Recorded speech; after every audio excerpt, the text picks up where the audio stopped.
Obrigado, Henri. É um prazer enorme recebê-lo aqui em nossa live. A gente fica muito feliz.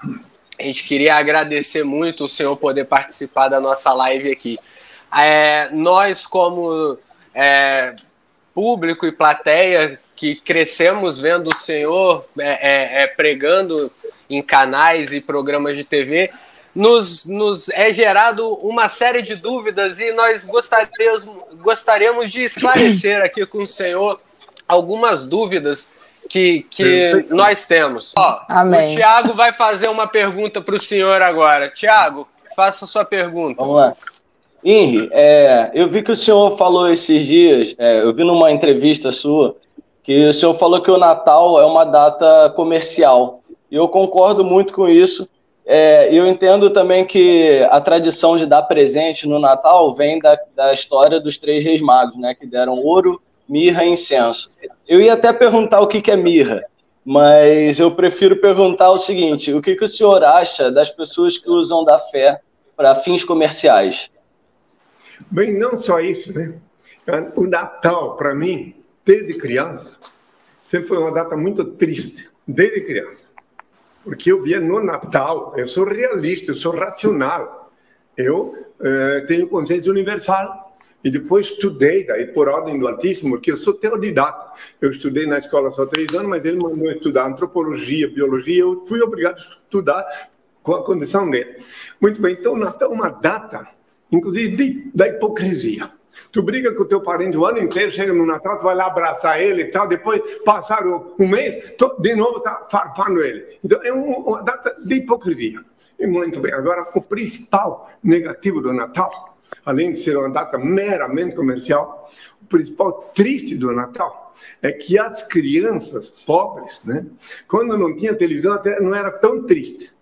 Mas agora, quando tem televisão, depois da preto e branco, vem a colorida e tal. Então, as crianças pobres, elas veem os ricos que a mídia funerária fica mostrando: o papai comprou isso por filho, papai comprou mais aquilo, propaganda, propaganda é mito. Aí as crianças pobres ficam olhando assim, mas olha só, por que eu nasci pobre? Eu não posso ganhar um presente assim, né? E aí por diante. O restante eu compreendo, porque aí também tem muita gente pobre que passa por isso. Então é uma data muito triste, falsa, é a maior prova mais contundente que o Constantino, o imperador Constantino, paganizou o cristianismo, fingindo cristianizar o paganismo. Quem estuda a história vai ver. A data, 25 de dezembro, é a data que comemorava o nascimento do sol, o Natal dos Soles, o Mitra, etc. Solstício de inverno, né? As coisas que o Constantino fez para dominar os cristãos, que naquela época ele viu que matar não adiantava. Ele matava os cristãos, se multiplicavam, porque os parentes que ainda não eram cristãos viravam cristãos. Então ele resolveu: não vou parar de matar. Ele, um golpe magistral, um golpe de mestre, pragmático, em vez de perseguir os cristãos, usou eles como escravos, né, para poder. Então ele paganizou os cristãos. Outra prova disso, que naqueles tempos, muito antes da era cristã, em Roma, Horus e a mãezinha dele, que era a mãezinha de Deus, e Horus era Deus, a mãe dele desfilava em procissão do Filho de Deus, antes da cristandade. Então aí você pode ter uma ideia como é que fazer as procissões agora, se não são meramente uma imitação barata do que faziam no tempo dos pagãos. E aí existem muitas outras coisas, inclusive no século VI, o imperador Justiniano, obediente à meretriz que vivia com ele na alcova, a mulher-dama Teodora, ele, obediente a ela, mandou suprimir a doutrina da pré-existência da alma, que hoje modernamente se chama reencarnação. Tudo porque acusavam a meretriz, a Teodora, que se fez imperatriz, lá em Constantinopla, onde estava sediado o governo daquela época. Então, acusavam-na de ter matado 500 colegas dela, quando elas começaram a dizer: ela lá, ó, nossa colega está lá, imperatriz, não, para silenciar as colegas. Isso eu estou falando da história, dos anais da história. Então, daí tudo isso aí é o que sobrou depois, o que se chama cristianismo. Eu lanço uma pergunta, inclusive, no ar, para quem quiser me ouvir.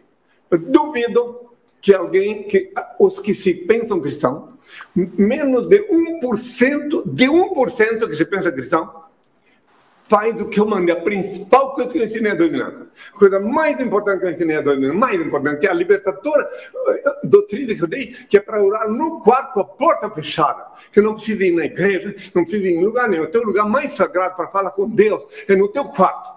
Tu invoca teu pai lá no teu quarto, ele ouve, vê o que se passa e te abençoa. Então o teu quarto fica energizado por conta dessa simbiose que tu estabelece com ele, e a tua casa toda fica energizada. E depois, quando estiver no trânsito, no lugar que tu não pode orar para o Pai, não pode invocar Ele no quarto, só tu lembrar daquele momento sublime, as energias se renovam em ti. É isso que eu ensino ao meu pessoal, as pessoas que me amam. Nem todos podem vir aqui, é uma minoria que vem aqui.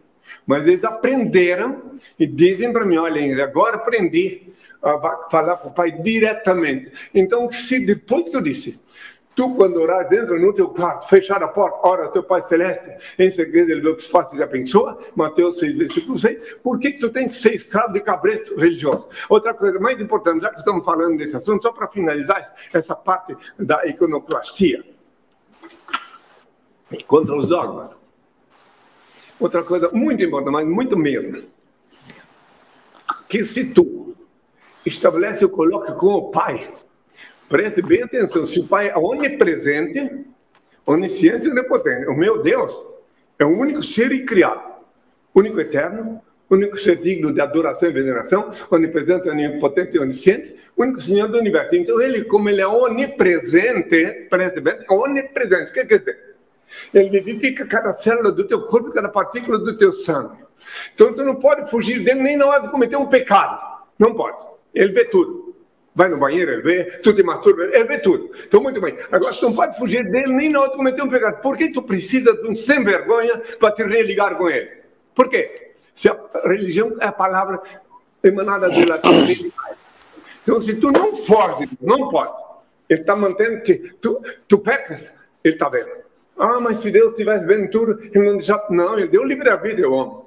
Só que se tu não pode fugir dele, me diz por que tu precisa ser tão otário ao ponto de pedir para falar com ele. Entendeu? Isso é a traição da cristandade. Os verdadeiros cristãos, que são os meus filhos do coração, eles invocam o Pai no quarto com a porta fechada. Eles não vão escutar aquela bagunça, aquela balbúrdia, não vão escutar aquela cantoria, aquela loucura que hoje em dia transformaram os templos. E como prova que lá não é um lugar que Deus protege, recentemente um parlamentar inglês foi assassinado dentro de um templo. E lá na Coreia do Sul, muitos morreram dentro do templo. E aqui no Brasil, já vi pela mídia assassinatos dentro do templo. Para ver que isso é um sinal de Deus, que o lugar de tu falar com Ele é no quarto. Eu não digo que não pode ir, pode ir no clube, como se a igreja fosse um clube. Mas a hora de falar com Ele tem que ser na intimidade.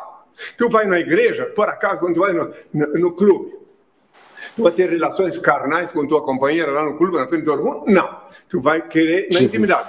Assim também na hora de falar com o Pai, que é muito mais importante, é na intimidade que tu tem que falar. Deu para entender? Espero que tu me compreenda, que Deus nos ilumine. Perfeito. Muito bom, Henri. Perfeito. Maravilhoso. Isso aí.